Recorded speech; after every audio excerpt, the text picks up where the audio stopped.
Սարգսյանից չէի սպասում նման ելույթ անկեղծ ասած, որովհետև մի քիչ այլ մտածում էի այլ ձևով է մարդը մտածում, բայց շատ իջավ ներքև եւ բաներ ասեց, որոնք որ ոչ միայն իրականության հետ կապ չունեն, բացարձակ նաեւ իրանցած ճանապարհը դա պետք է չասել, էլի, թույլ չտար այդպիսի բան ասելու։ Տեսեք, նախ անդրադառնամ Անուշ Քրոյանի մի քանի պնդումներին, մի անգամ ասել եմ նորից ուզում եմ հիշեցնել, մենք Հայաստանի Հանրապետության 35 տարվա անկախության պատմության մեջ, իշխանության մեջ կոալիցիա որպես այդպիսին, եղել ենք 11-12 տարի։ Հիմա այդ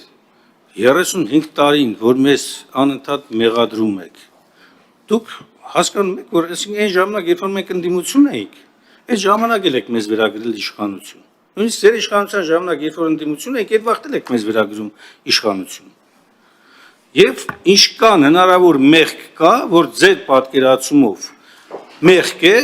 պետության հանդեպ, վերագրում եք մեզ։ Լավ, չհոգնեցիք այդ ամեն ինչից։ Հիմա տեսեք, դուք խոսում եք պետության մասին,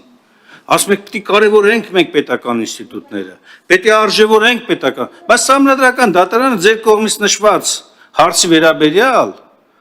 նախագահ Քոչարյանի առաջադրման հետ կապված որոշում ունի։ Բան չի այդ ինստիտուտը չեք կարևորում։ Ընչեք օրինակ այնտեղ, եթե ձեր սրտին դուր չի գալիս, այնտեղ Սահմանադրական դատարանը հակառակ բան է արել, հա։ Հենց ձեր սրտին դուր է գալիս, բա որ եթե լիներ ձեր նշած բռնապետությունն ու բռնաճնշումը, դուք ի՞նչ գործ ունեիք իշխանության։ Հա, եթե այտենց այդ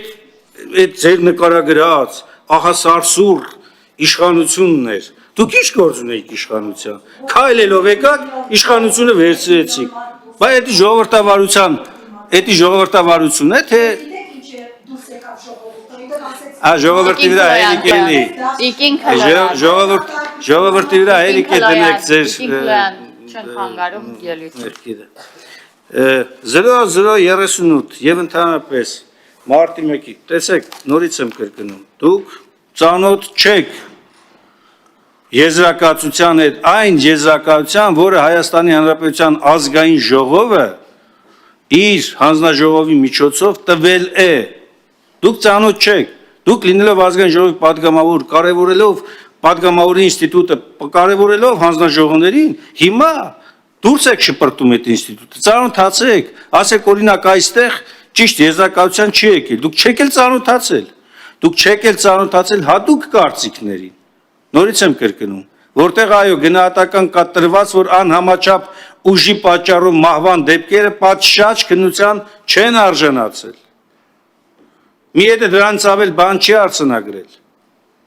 Ինչ վերաբերում է արտակարգ դրությանը, ձեր կողմից մատնանշված հրամաներին, դուք գիտեք, շարունակում եք այն մարդկանց տեսակետները, որոնք որ իրավունքից հեռու լինելով ինչ-որ կարծիքներ են արտահայտել, ու մնացել է սենց հանրության տպավորությունը, որ Հանրապետության նախագահը արտակարգ դրություն հայտարարելու իրավունք չուներ, ով է տվել ձեզ այդ իրավունքը, որ նման հակաօրինական բան ասեք։ 1995 թվականի սահմանադրության համաձայն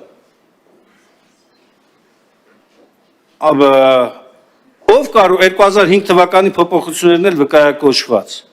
Մինչև արտակարգ դրության իրավական ռեժիմ մասն օրենքի ընդունումը, սահմանադրության անցումային դրույթներով, նախագահը ինչ լիազորություններ ուներ։ Դուք դրան էլ ծանոթ չեք։ Մենակ պնդումներ եք կատարում։ Պնդումներ ու անդադ մեղադրանքի սլակներ։ Այո, մահվան հանգամանքները ոչ միայն բացահայտված չեն, այլ նաև անձինք, ում պետք է ներկայացվի մեղադրանք, ներկայացված չեն։